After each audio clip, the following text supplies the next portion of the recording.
Bismillahirrahmanirrahim. Assalamualaikum warahmatullahi wabarakatuh. Waalaikumsalam warahmatullahi wabarakatuh. Bismillah, alhamdulillah, wassalatu wassalamu ala rasulillah Sayyidina wa maulana Muhammad wa ala alihi wa sahbihi ajma'in. Yang saya hormati Ibu Hajah Ida Suhaida yang mewakili kepala sekolah, yang saya hormati rekan-rekan guru sekalian. Pada kesempatan ini saya sebagai pembawa acara akan membacakan susunan acara diseminasi budaya positif.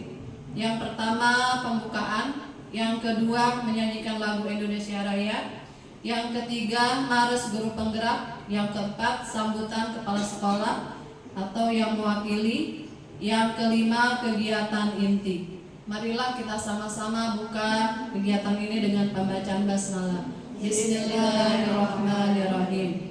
Yang kedua yaitu menyanyikan lagu Indonesia Raya yang akan dipimpin oleh Ibu Utia SPD. Hadirin dimohon berdiri.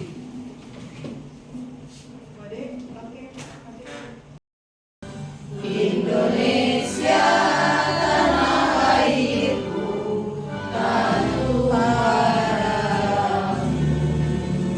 Di sanalah aku berdiriku, bangsaku, rakyatku semuanya. Bangunlah jiwanya, bangunlah badannya untuk Indonesia Raya.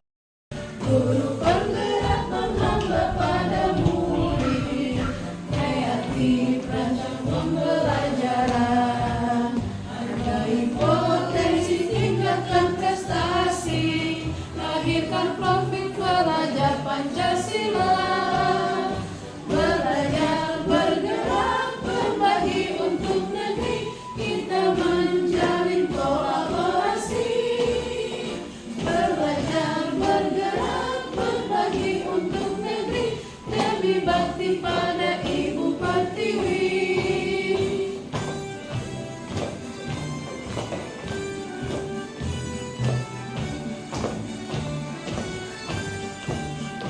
Bulatkan tekad, kuatkan hati, negeri ini memanggilmu kawan.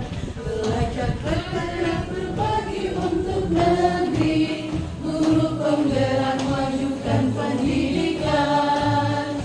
Guru penggerak menghamba pada murid, kreatif rancang pembelajaran, hargai potensi, tingkatkan prestasi, lahirkan profil pelajar Pancasila. Belajar, bergerak, berbagi untuk negeri, kita menjalin kolaborasi. Belajar, bergerak, berbagi untuk negeri, demi bakti pada Ibu Pertiwi. Belajar, bergerak, berbagi untuk negeri, kita menjalin kolaborasi. Belajar, bergerak, berbagi untuk negeri, demi bakti pada Ibu Pertiwi. Demi bakti pada Ibu Pertiwi.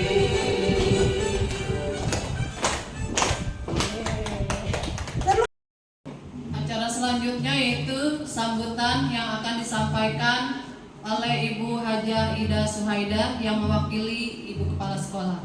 Kepadanya dipersilahkan.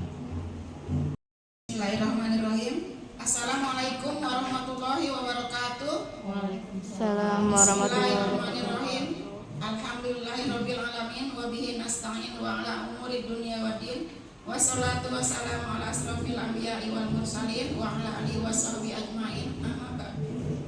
Yang saya hormati Ibu Kepala UPT SDN Batu Ceper 2, yang saya hormati rekan-rekan guru SDN Batu Ceper 2. Pertama-tama marilah kita panjatkan puji dan syukur kehadirat Allah Subhanahu wa taala, yang mana pada siang hari ini kita masih diberikan berbagai macam nikmat.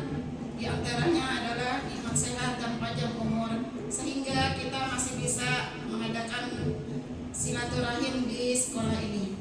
Salawat serta salam tidak lupa kita sampaikan kepada Nabi besar kita Muhammad Sallallahu Alaihi Wasallam, kepada sahabatnya, kepada kerabatnya, mudah-mudahan syafaatnya kepada kita semua sampai di akhir zaman nanti. Acara diseminasi teman.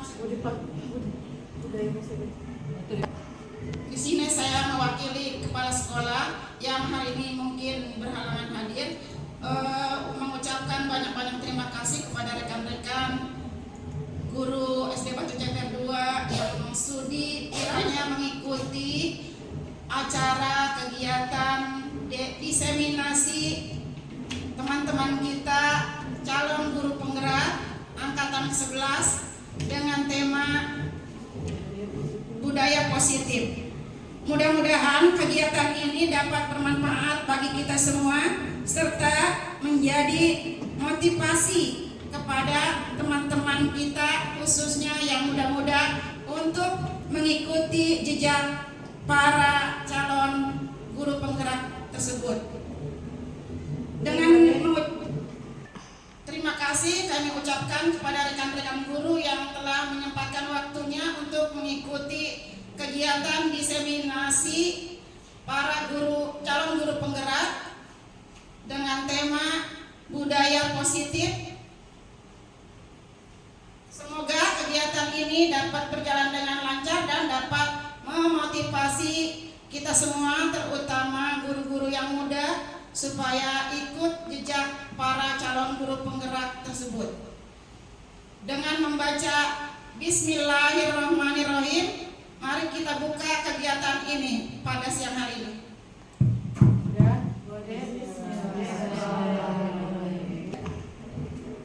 Terima kasih kami ucapkan kepada rekan-rekan guru yang sudah menyempatkan waktunya untuk mengikuti kegiatan diseminasi para calon guru penggerak angkatan ke-11.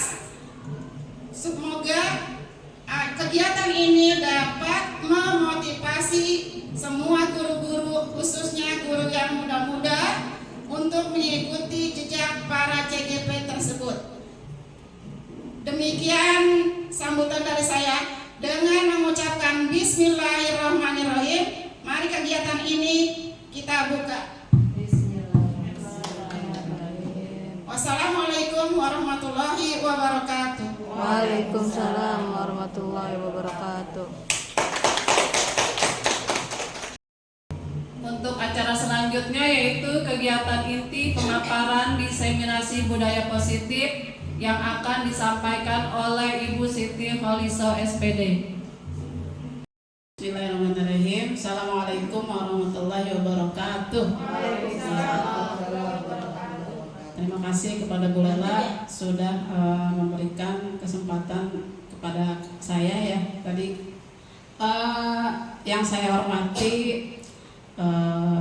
Kepala UPTSDN Batu Ceper 2, Ibu Haja Upit yang diwakilkan oleh Bu Haji Ida Suhaida, dan Bapak Ibu yang saya hormati, terima kasih sudah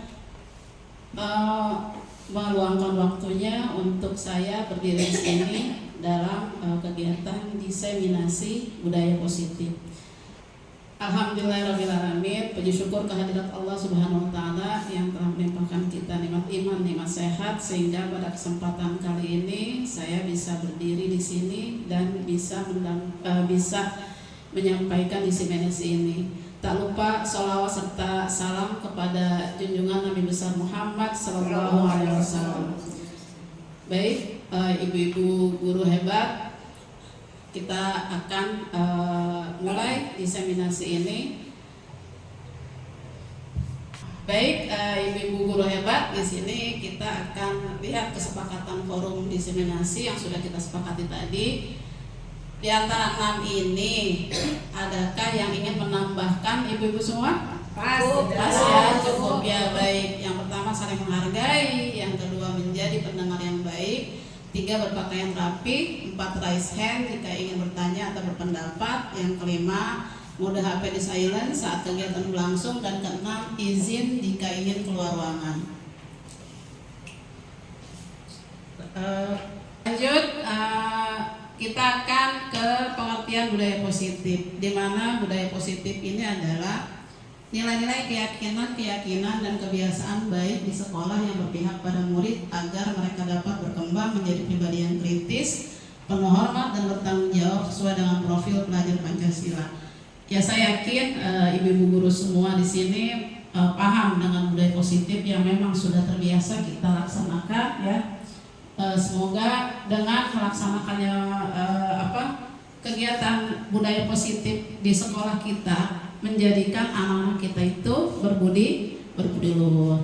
Nah, next di sini saya akan bacakan pertanyaan pemantik. Apakah ibu semua di sini setuju dengan pernyataan ini? Yang pertama, hukuman dapat mendisiplinkan anak. Yang kedua, pemberian hukuman dengan hal positif seperti membaca atau membersihkan halaman sekolah dapat meningkatkan disiplin anak. Dan yang ketiga, memberi penghargaan dapat meningkatkan motivasi belajar anak. Saya minta ibu, adakah yang menanggapi? Apakah ibu setuju dengan pernyataan yang nomor 1? Hukuman dapat mendisiplinkan anak. Siapa ibu yang akan berpendapat? Wajida. Ya, Wajida, silahkan. Menurut saya, hukuman dapat mendisiplinkan anak itu emang betul, tapi hukumannya yang bersifat mendidik, bukan menyakiti. Contohnya misalnya dihukum menulis 1 halaman supaya anak itu tulisannya lebih bagus, lancar menulis. Dengan begitu mereka bisa memperbaiki sikapnya untuk kedepannya. Terima kasih. Terima kasih Bu Haji. Terima kasih Bu Hajidah. Ya, baik, kita akan tepuk mantul. Tepuk mantul. Mantul, mantul. Mantul, mantul. Mantap, betul. Ya, baik. Untuk pernyataan yang kedua, pemberian hukuman dengan hal positif seperti membaca atau membersihkan halaman sekolah dapat meningkatkan disiplin anak. Siapa kira-kira yang ingin menanggapi? Saya, Bu. Ya. Menurut saya, pemberian hukuman dengan hal positif seperti membaca atau membersihkan halaman sekolah dapat meningkatkan disiplin anak. Contohnya, misal di kelas anak itu mematahkan pensil temannya, kemudian kita memberikan hukuman positifnya, yaitu sepulang sekolah dia membantu temannya atau rekan-rekannya yang piket kelas. Kenapa? Karena untuk kesehariannya besok lusa tidak terjadi lagi kenakalan tersebut. Terima kasih. Assalamualaikum warahmatullahi wabarakatuh. Terima kasih Bu Ita. Kita tepuk mantul kembali. Tepuk mantul. Mantul, mantul. Mantul, mantul. Mantap, betul. Terakhir, memberi penghargaan dapat meningkatkan motivasi belajar anak. Kira-kira siapakah? Oh, Bu Nana. Bu Nana atau Bu Ida? Bu Ida, silakan Bu Ida. Ya, terima kasih pada Bu Mulis. Menurut saya pemberian penghargaan itu dapat meningkatkan motivasi belajar anak, ya, karena dapat meningkatkan semangat belajar anak dan dapat meningkatkan anak agar percaya diri, dan kita dapat memberikan pujian kepada anak yang pintar membaca atau menulis. Nah, mungkin itu saja dari saya. Terima kasih. Ya, terima kasih Bu Ida. Ya, terakhir kita tepuk mantul kembali. Tepuk mantul. Mantul, mantul. Mantul, mantul. Mantap, betul. Nah, baik ibu-ibu semua, terima kasih atas tanggapannya. Dari pertanyaan pemantik ini nanti akan kita lihat apakah hukuman itu hukuman yang tadi sudah kita bicarakan adalah dapat mendisiplinkan anak atau tidak. Nanti kita lihat selanjutnya ya. Baik, ibu-ibu guru hebat semuanya, kita akan membahas beberapa budaya positif di sini ya. Jadi ada 6 budaya positif. Yang pertama, disiplin positif dan nilai-nilai kebajikan universal. Yang kedua, teori motivasi, hukuman dan penghargaan. Yang ketiga, keyakinan kelas. Dan yang keempat, kebutuhan dasar manusia dan dunia berkualitas. Yang kelima, 5 posisi kontrol. Dan yang keenam, segitiga restitusi. Insya Allah di sini saya akan memaparkan ke-6 budaya positif ini yang insya Allah akan kita terapkan di sekolah maupun di kelas. Next, Bu Tati. Nah, yang pertama, disiplin positif dan nilai-nilai kebajikan universal. Paradigma perubahan dalam membangun budaya positif, sekolah dapat menyediakan lingkungan yang positif, aman, dan nyaman agar siswa mampu berpikir, bertindak, dan mencipta dengan merdeka, mandiri, dan bertanggung jawab. Disiplin sangat berkaitan dengan kontrol guru terhadap siswa. Next, Bu Tati. Guru hebat, di sini kita akan lihat, kita akan adakan permainan ya. Di sini ada A dan B. A-nya itu ibu sendiri dan temannya itu yang B. Di sini permainannya adalah sobeklah secari kertas kecil, tuliskan benda atau sesuatu yang sangat berharga untuk Anda, letakkan di salah satu tangan Anda dan genggam benda atau sesuatu tersebut dengan segala daya yang kuat ya, ibu kepalanya. Ya, jadi dibuat sebuah kepala.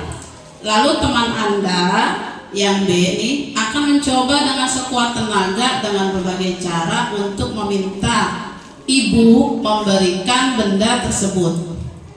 Dan teman Anda bisa membujuk, mengancam, menghardik, merayu, menyuap apa saja agar dapat membuka kepalan tangan ibu. Nah, apa yang terjadi? Baik, mari kita diskusikan. Ibu, kita mulai saja. Yang A berusaha untuk mengepalkan tangannya, dan yang B berusaha untuk membuka.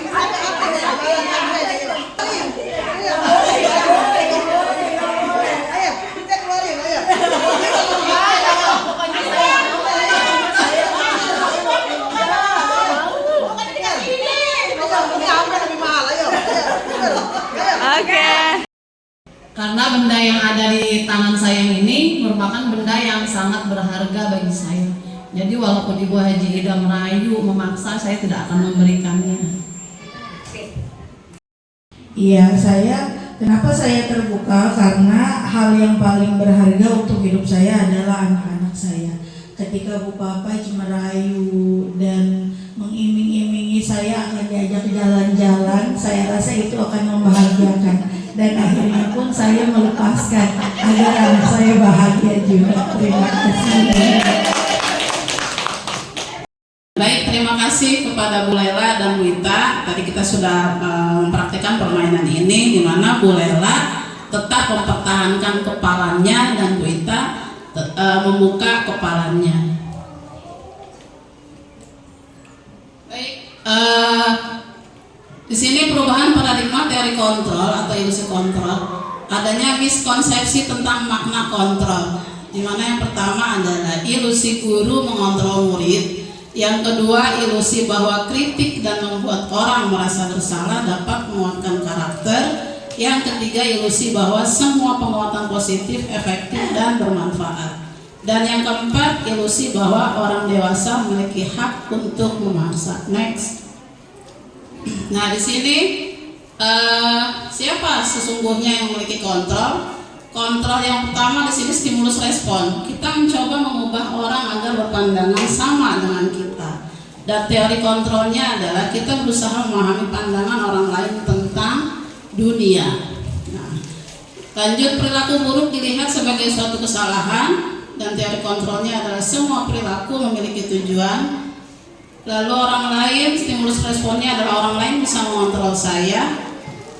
Teori kontrolnya adalah hanya Anda yang bisa mengontrol diri Anda. Nah, di sini bisa kita lihat ya, ibu guru hebat semuanya. Jadi stimulus responnya apa, dan teori kontrolnya apa. Next. Nah, lanjut kita akan melihat di sini apakah makna disiplin itu. Berasal dari bahasa Latin ya, disiplin, yaitu artinya belajar. Makna asal dari kata ini adalah berkonotasi dengan disiplin diri dari murid-murid Socrates dan Plato. Disiplin diri membuat orang menggali potensinya menuju sebuah tujuan, apa yang dia hargai. Namun dalam budaya kita, makna kata disiplin telah berubah menjadi sesuatu yang dilakukan seseorang pada orang lain untuk mendapatkan kepatuhan. Kecenderungan umum adalah menghubungkan kata disiplin dengan ketidaknyamanan, bukan dengan apa yang kita hargai atau pencapaian suatu tujuan mulia. Next, Bu Tati. Nah, di sini kita akan lihat apa saja nilai-nilai kebajikan universal. Pengertiannya terlebih dahulu, di mana nilai-nilai kebajikan adalah sifat-sifat positif manusia yang merupakan tujuan mulia yang ingin dicapai setiap individu. Nilai-nilai tersebut bersifat universal dan lintas bahasa, suku bahasa, agama maupun latar belakang. Nah, dengan mengaitkan nilai-nilai kebajikan yang diyakini seseorang, maka motivasi intrinsiknya akan terbangun sehingga menggerakkan motivasi dari dalam untuk dapat mencapai tujuan mulia yang diinginkan. Ini menurut Diana Gosen. Jadi apa saja sih ibu hebat nilai-nilai kebajikan yang ingin dicapai oleh setiap kita sebagai guru yang ingin diterapkan kepada anak-anak? Apa saja nilai kebajikan? Di sini kita sudah mengenal dengan profil pelajar Pancasila, yaitu beriman, bertakwa kepada Tuhan Yang Maha Esa dan berakhlak mulia. Yang kedua, mandiri. Yang ketiga, bernalar kritis. Yang keempat, berkebinekaan global. Yang kelima, bergotong royong. Dan yang keenam adalah kreatif. Bisa juga seperti apa tadi? Disiplin, tanggung jawab, menghormati, atau yang lain. Next, Bu Tati. Nah, yang kedua adalah teori motivasi, hukuman, dan penghargaan. Nah, di sini kita lihat 3 motivasi perilaku manusia. Ya, yang pertama untuk menghindari ketidaknyamanan atau hukuman. Jadi kalau untuk menghindari ketidaknyamanan atau hukuman, anak-anak itu pasti akan mengatakan, aduh, apa yang terjadi ya kepada saya, seperti itu. Mereka tahu, seperti misalkan terlambat. Ada mereka terlambat ke kelas, biasanya gurunya suka memberikan hukuman, misalkan berdiri di depan kelas. Nah, itu pasti akan, aduh saya terlambat, apa yang nanti pasti aku akan dihukum oleh ibu guru atau bapak guru. Nah, itu yang pertama. Yang kedua, untuk mendapatkan imbalan atau penghargaan dari orang lain. Mereka memiliki motivasi, misalkan datang tepat waktu, nanti akan diberikan stiker oleh gurunya misalkan. Nanti mereka bukan berarti bukan adanya keinginan internalnya, tapi eksternal. Mereka datang tepat waktu, bukan berarti mereka tuh bersikap disiplin, tapi menginginkan imbalan atau penghargaan dari orang lain, dari gurunya tersebut. Lalu yang ketiga, motivasi yang ketiga adalah untuk menjadi orang yang mereka inginkan dan menghargai diri sendiri dengan nilai-nilai yang mereka percaya. Siswa di sini biasanya mereka tuh memiliki disiplin yang kuat karena memang dari diri mereka sudah tertanamkan sikap yang bersifat internal.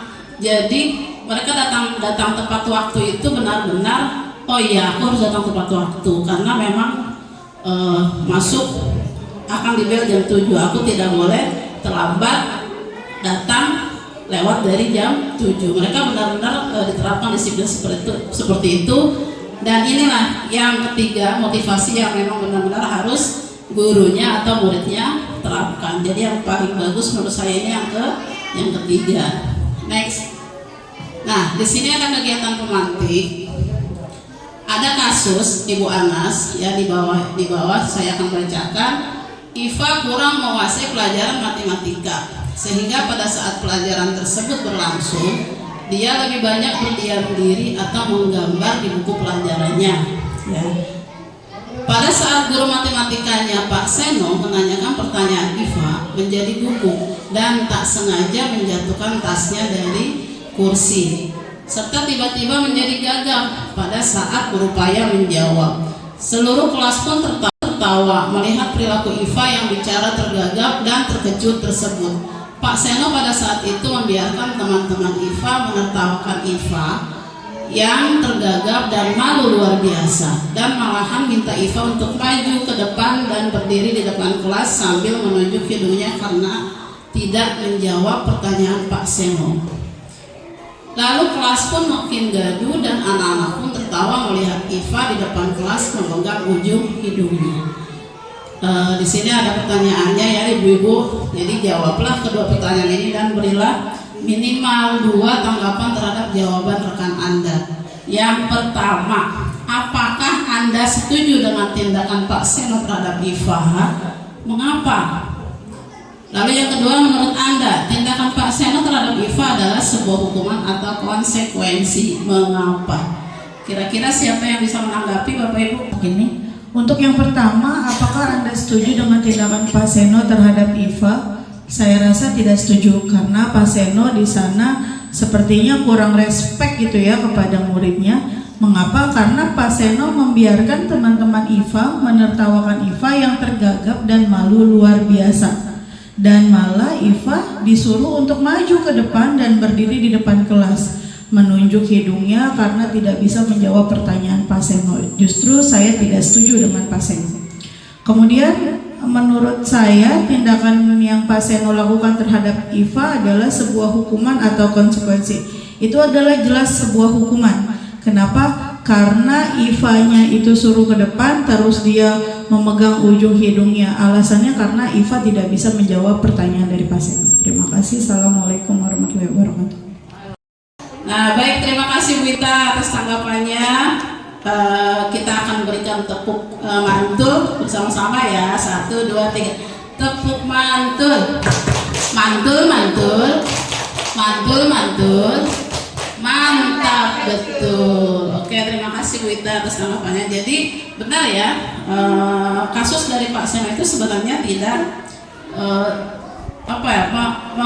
malah sikapnya bukannya konsekuensi atau apa. Itu kalau sikap Pak Seno itu adalah hukuman, di mana membuat anak tersebut itu merekam.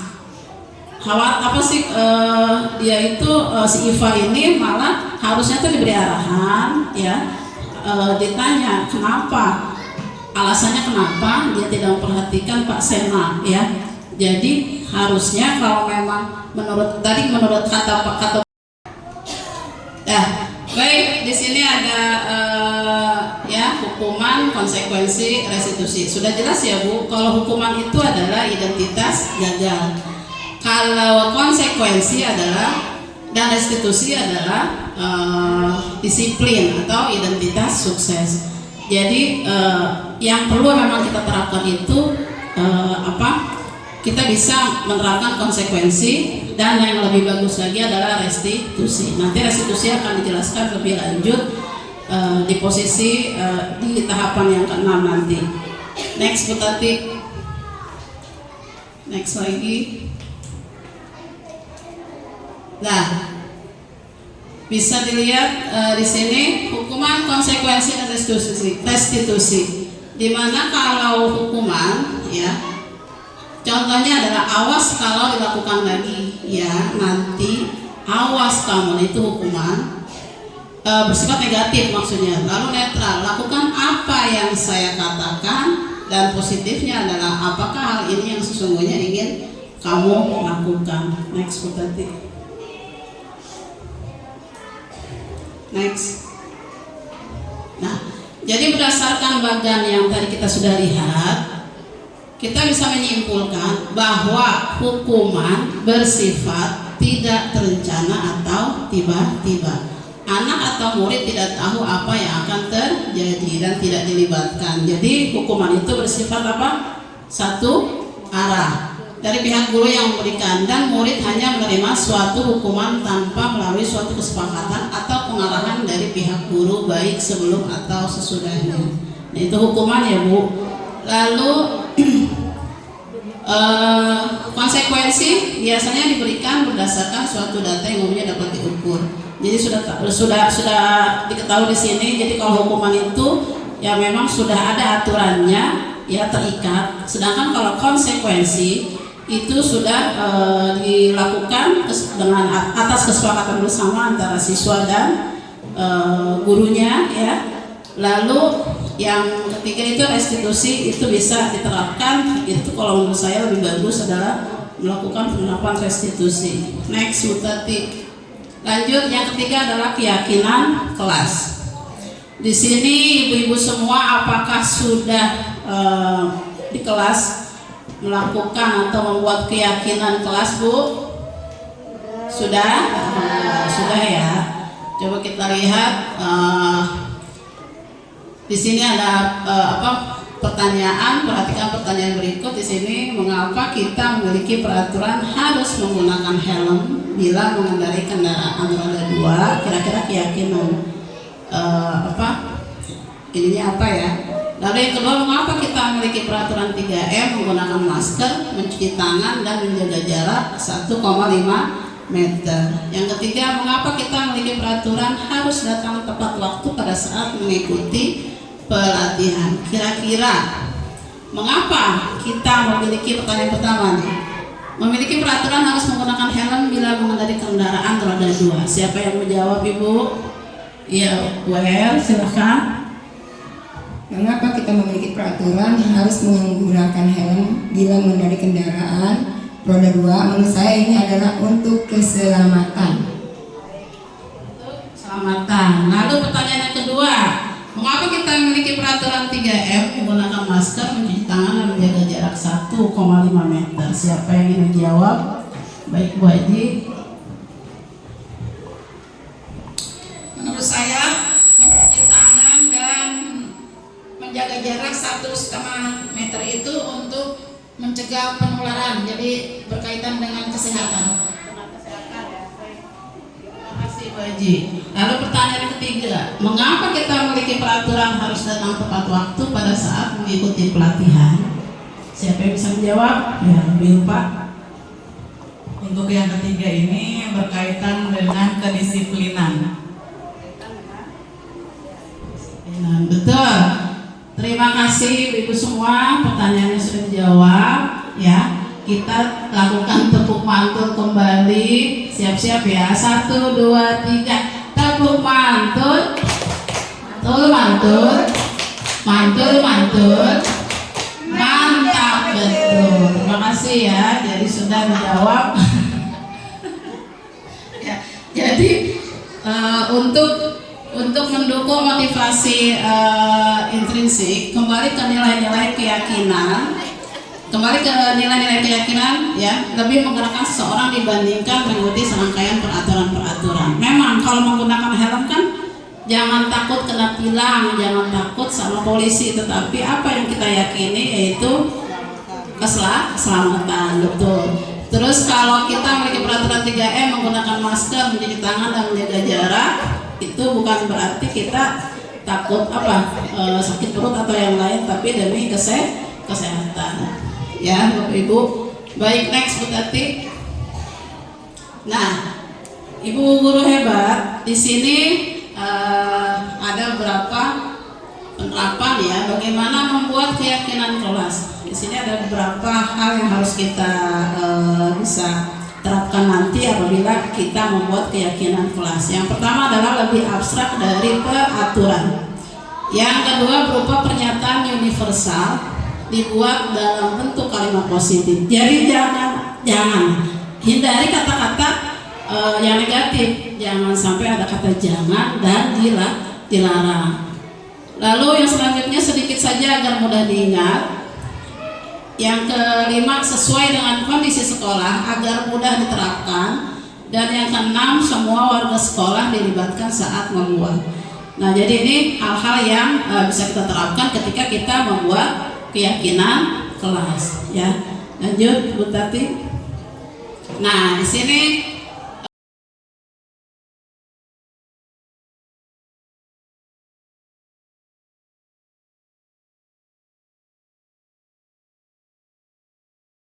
Nah, di sini ada beberapa pertanyaan atau pernyataan. Kira-kira nilai keyakinannya itu apa dari peraturan yang sudah ada di sini? Yang pertama, selalu kembalikan buku ke tempatnya. Kira-kira siapa yang bisa menjawab? Ya, Bu Ida. Ya, baik. Selalu kembalikan buku ke tempatnya itu adalah keyakinan rasa tanggung jawab. Keyakinan rasa tanggung jawab. Pertanyaan selanjutnya, dilarang mengganggu orang lain. Kira-kira nilai kebajikannya apa? Siapa yang bisa menjawab? Ada? Ya, Bu Ilpa. Dilarang mengganggu orang lain itu nilai kebajikannya menghormati orang lain.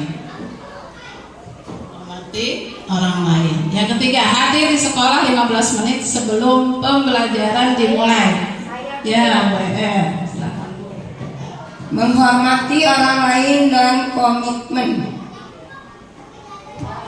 Pertanyaan berikut, dilarang melakukan kekerasan. Siapa yang bisa menjawab? Ya, Bu Ita. Yaitu keselamatan. Lanjut, dilarang menggunakan narkoba. Siapa yang mau menjawab? Ya, Bu Uti.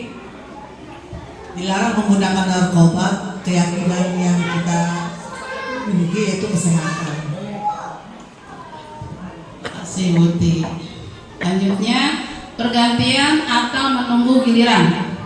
Ya, bolehlah.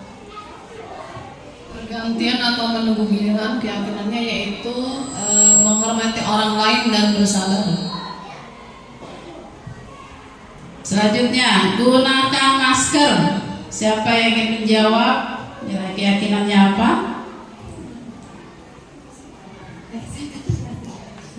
Dengan cara menggunakan masker, keyakinannya yaitu kesehatan. Dan yang terakhir, jangan berlari di kelas atau koridor. Kira-kira apa ya keyakinan kelasnya? Ya, Bu Dana. Jangan berlari di kelas atau koridor itu berkaitan dengan keselamatan dan juga keamanan. Tuh, kita lihat jawabannya. Apakah betul? Nah, betul ya. Jadi pernyataan-pernyataan yang tadi kita lihat di sini, jadi benar-benar simpel. Kalau untuk keyakinan kelas itu bisa ya, jadi hanya tanggung jawab, menghormati orang lain, komitmen, disiplin misalnya, terus kesehatan, ya, keamanan, dan seperti itu. Terima kasih ibu-ibu semua. Next, Bu Tati.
Baik,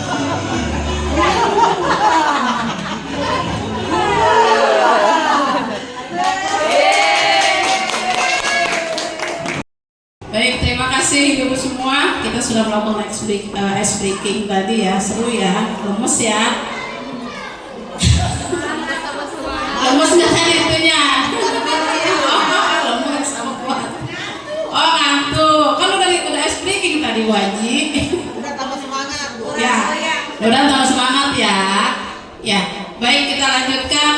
Yang keempat adalah kebutuhan dasar manusia dan dunia berkualitas. Next, Bu Tati. Nah, di sini ada 5 kebutuhan dasar manusia. Sebelum kita melihat 5 kebutuhan dasar manusia, yang lebih penting itu sebenarnya kebutuhan kita tuh apa ya, Bu? Apa, Bu?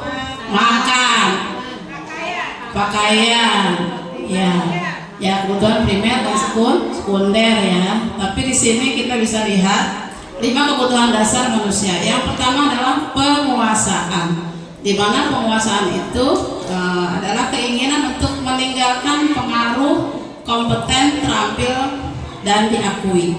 Lalu yang kedua kebutuhan dasar manusia adalah kasih sayang dan rasa diterima. Kebutuhan psikologis, rasa diterima, dipedulikan, dibutuhkan, menjadi bagian dari kelompok. Kebutuhan dasar manusia yang ketiga adalah bertahan hidup. Di mana bertahan hidup di sini adalah kebutuhan bersifat fisiologis untuk bertahan hidup, misalnya kesehatan, rumah, makanan, kebutuhan biologis.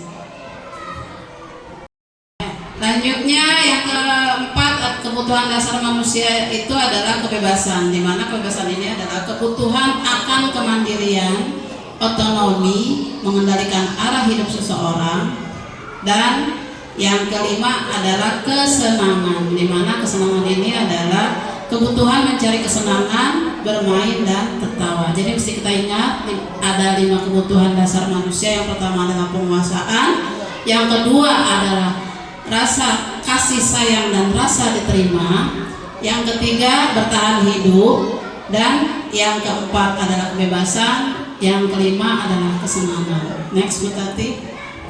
Nah, di sini ada contoh ya, Bu. Saya minta pendapatnya. Saya akan bacakan dulu. Doni seringkali meminta bekal makan siang mereka dengan paksa. Jika Anda menghadapi situasi seperti itu, apa yang akan Anda lakukan? Menurut Anda, kira-kira apa alasan Doni melakukan itu? Ayo, ibu-ibu semuanya. Kira-kira siapa yang bisa mengajukan berpendapat tentang pernyataan ini? Apabila saya menemukan kasus seperti Doni yang seringkali meminta bekal makan siang kepada teman-temannya dengan paksa, maka yang harus saya lakukan adalah saya harus berbicara kepada Doni, komunikasi dari hati ke hati untuk menanyakan apa alasan Doni melakukan hal tersebut. Ketika kita sudah mengumpulkan data dan informasi dari Doni, nanti kita bisa mengetahui kira-kira alasan Doni tersebut melakukan itu tuh karena apa. Nah, itu nanti tergantung dari apa yang diungkapkan oleh Doni. Nah, ketika nanti Doni sudah memberikan atau memaparkan alasan dan jawabannya, nanti kita bisa menentukan kira-kira kebutuhan dasar apa yang belum dicapai oleh Doni, dan itu nanti akan kita coba lakukan untuk bisa menggali, kemudian juga untuk bisa sepaling tidak memahami dan memenuhi kebutuhan dasar tersebut. Mungkin itu saja. Ya, terima kasih Bu Nana. Yuk ibu-ibu kita tepuk mantul dulu. 1, 2, 3, tepuk mantul. Mantul, mantul, mantul, mantul. Mantap betul. Baik, terima kasih ibu-ibu semuanya. Kita lanjut ke budaya positif yang kelima, yaitu 5 posisi kontrol. Next, Bu Tati. Ya. 5 posisi kontrol guru di sini. Yang pertama adalah penghukum, yang kedua pembuat merasa bersalah, yang ketiga adalah teman, yang keempat adalah pemantau, dan yang kelima adalah manajer. Kira-kira ibu-ibu semua pernah kemungkinan kita sudah melaksanakan posisi kelima kontrol guru di sini, ya sudah mampu sebagai penghukum pasti, sebagai pembuat merasa bersalah, sebagai teman, sebagai pemantau, sebagai manajer. Nah, sebenarnya dari kelima posisi kontrol ini lebih efektifnya kita sebagai guru adalah di posisi yang kelima, yaitu sebagai manajer. Tapi saya tanya dulu nih, kira-kira dari kelima ini yang ibu sering terapkan, kita posisi yang mana ya Bu? Nomor 1, penghukum ya. Biasanya kita sering menghukum anak-anak kalau mereka telat, kamu terlambat mulu. Jadi kayaknya anak tuh udah tahu kalau kita tuh udah ngomel. Terus kalau misalkan ada yang terlambat mencatat, kebiasaan dia lagi. Atau mungkin dulu kita sering banget menyuruh anak-anak untuk berdiri di depan kelas. Mudah-mudahan untuk sekarang tidak ada ya posisi penghukum. Sebenarnya kasihan ke anak sendiri, mereka akan malu dengan hukuman yang kita berikan. Jadi mudah-mudahan kita sudah menerapkan posisi yang kelima, yaitu manajer. Di sini ada beberapa contoh. Next, Bu Tati. Nah, di sini penghukum. Nah, seorang penghukum bisa menggunakan hukuman fisik maupun verbal. Di sini penghukum akan berkata, patuhi aturan saya atau awas, tuh kata awasnya. Awas ya kalau nggak mengerjakan nanti hukum nih. Nah, itu jangan sampai seperti itu. Jadi nadanya pun tidak lembut lagi tapi agak tinggi. Awas ya, kamu selalu saja salah. Pasti selalu yang terakhir selesai. Nah, itu hal-hal yang seperti itu sebenarnya kita suka tidak sadar sering kita lakukan di kelas. Next, Bu Tati. Ya, yang kedua, pembuat merasa bersalah. Pada posisi ini biasanya guru akan bersuara lebih lembut. Ibu sangat kecewa sekali dengan kamu. Berapa kali Bapak harus memberitahu kamu ya? Gimana coba? Kalau orang tua kamu tahu kamu berbuat begini. Nah, di posisi pembuat merasa bersalah ini, guru memiliki nada suara yang lembut. Nah, di posisi ini akan penilaian diri yang buruk tentang diri mereka. Murid merasa tidak berharga dan telah mengecewakan orang-orang yang sayanginya. Oh iya, tadi aku sudah ngecewain guru. Aku tidak mengerjakan PR. Nah, itu posisi yang kedua. Lanjut. Yang posisi ketiga adalah teman. Sini kita bisa berkata, ya, ayo bantulah demi Bapak ya.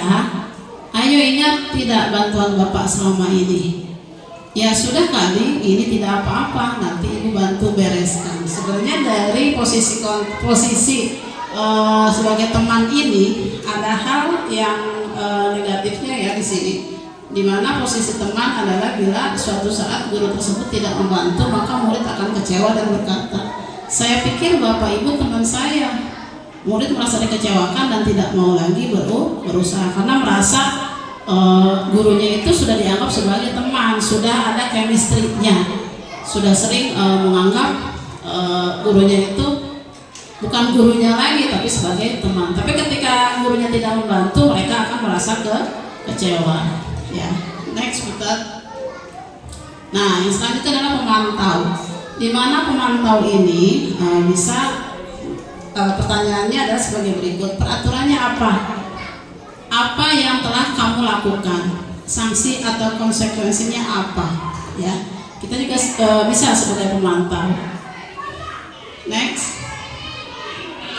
Yang terakhir adalah manajer, di mana manajer ini adalah posisi guru berbuat sesuatu bersama dengan murid, mempersilahkan murid mempertanggungjawabkan perilakunya, mendukung murid agar dapat menemukan solusi atas permasalahannya sendiri. Ya, di sini ada contohnya sebagai manajer ya, kita sebagai manajer akan berkata apa yang kita yakini. Kita akan kembali ke keyakinan kelas. Apakah kamu meyakininya? Jika kamu meyakininya, apakah kamu bersedia memperbaikinya? Nah, kita kalau saya pribadi berharap kita sebagai guru sudah bisa menerapkan sebagai posisi yang kelima ini, yaitu manajer. Tinggalkan posisi yang pertama, penghukum ya, sebagai teman ya bolehlah sekali-kali, tapi jangan terlalu diterapkan di kelas. Tapi kalau memang memang sekarang kurikulum merdeka ya harus sebagai manajer. Paham ya ibu semua? Ya, lanjut tadi. Nah, ini yang keenam, segitiga restitusi. Di mana segitiga restitusi ini adalah cara yang paling baik yang bisa kita terapkan di kelas ya.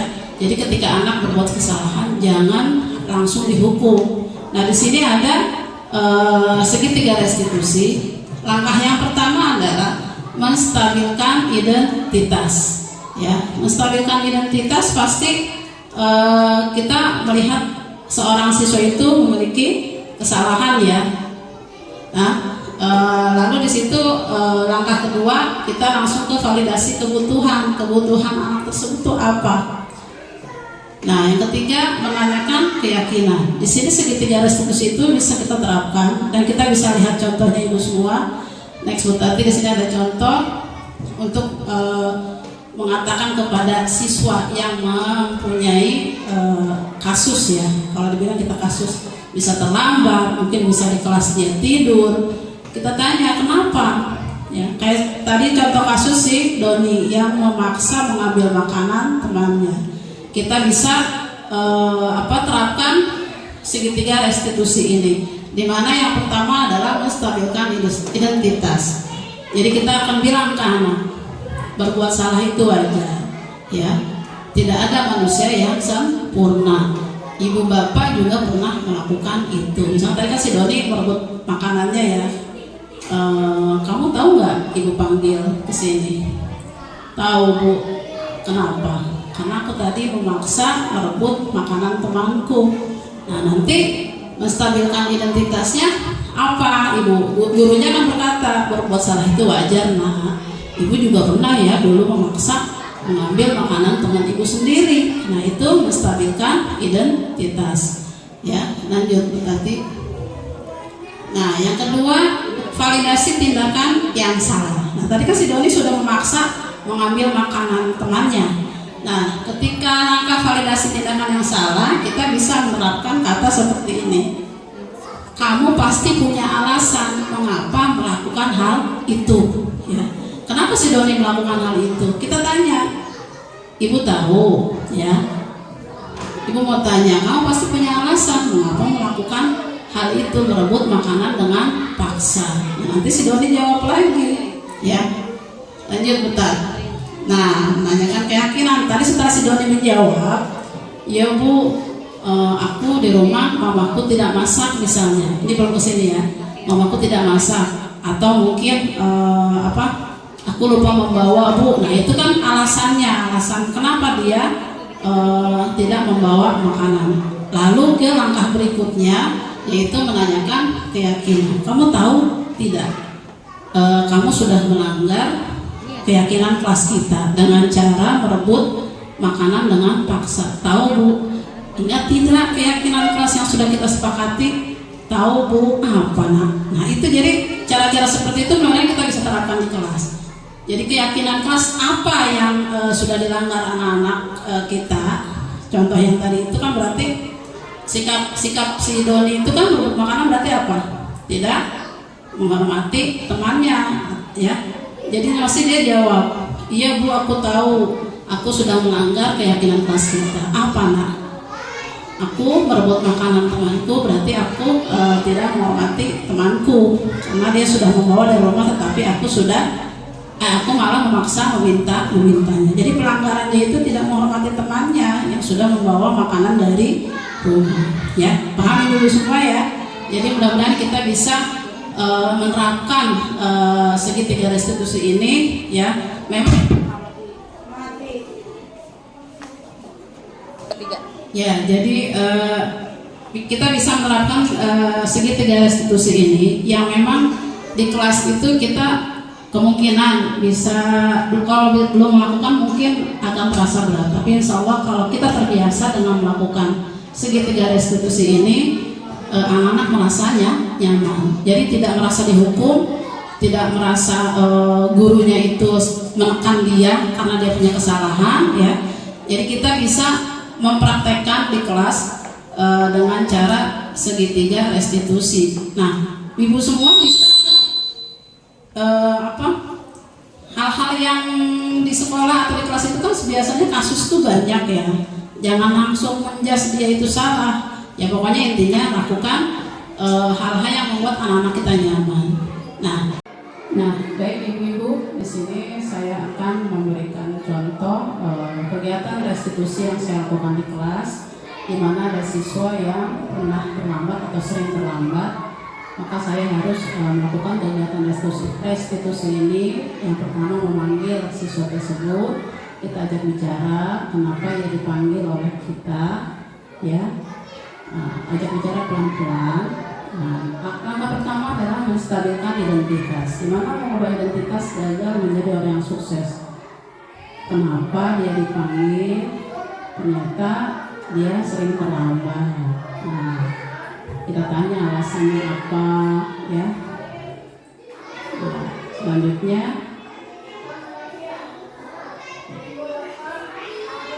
kita semua pasti punya kesalahan. Nah, kesalahan dia sendiri adalah terlambat. Nah, langsung ke kegiatan validasi tindakan yang salah. Memahami kebutuhan dasar yang latar belakangi anak berbuat kesalahan. Dia melakukan pelanggaran tersebut dengan datang terlambat pasti ada alasannya. Nah, kita tanya, pasti kamu melakukan hal tersebut ada alasannya. Nah, kenapa kamu sering datang terlambat? Nah, dia akan jawab alasannya yang dia lakukan kenapa datang terlambat, atau mungkin dia tidurnya larut malam. Nah, ini tidak ada suaranya sih ya. Ya, lanjut, langkah ketiga adalah menanyakan keyakinan kelas, di mana kita mengajak siswa menemukan cara agar berperilaku baik. Nah, di sini menanyakan keyakinan kelas yang sudah kita buat itu apa? Akan biasanya datang terlambat, maka keyakinan kelas kita adalah disiplin. Nah, dia sudah tahu kesalahannya apa, ya. Nah, seperti itu ibu. Jadi kegiatan restitusi ini kita akan bisa lakukan di kelas apabila anak kita pernah melakukan pelanggaran. Dengan cara ini anak akan merasa tidak disalahkan oleh kita, tapi merasa mendapatkan solusi dari gurunya. Contoh yang tadi sudah jelas, ya. Mohon maaf tidak ada suaranya, ya. Baik ibu, terima kasih, ini contohnya. Baik ibu bapak, alhamdulillah di sini kita lanjut ke. Nah, di sini ada pernyataan di mana contoh kasus siswa sering tidak mengerjakan PR. Saya mau tanya nih, kira-kira ini termasuk hukuman, konsekuensi atau restitusi? Yang pertama, guru menghukum siswa tersebut hormat bendera selama 10 menit. Kira-kira apa ya? Oh iya, hukuman. Lalu yang kedua, guru memberikan konsekuensi untuk mengerjakan PR-nya saat istirahat atau dikerjakan sebanyak 3 kali lipat. Apa itu? Hukuman, restitusi atau konsekuensi? Konsekuensi, betul. Dan yang terakhir, guru menanyakan keyakinan kelas atau dirinya dan membantu siswa menjelaskan masalahnya. Restitusikah atau hukumankah atau konsekuensikah? Restitusi. Wih, hebat ibu guru semua nih. Tangan. Ya. Baik, betul ya. Coba kita lihat benar tidak jawabannya. Iya, jadi pernyataan pertama yaitu hukuman, pernyataan kedua adalah konsekuensi, dan pernyataan yang ketiga adalah restitusi, ya. Next, sudah. Terima kasih. Ini ternyata sudah berakhir, tapi saya ingin menyimpulkan di sini dari hal yang sudah saya paparkan tadi, di antara 6 kebutuhan, 6 budaya positif. Masih ingat nggak Bu? Apa saja tadi 6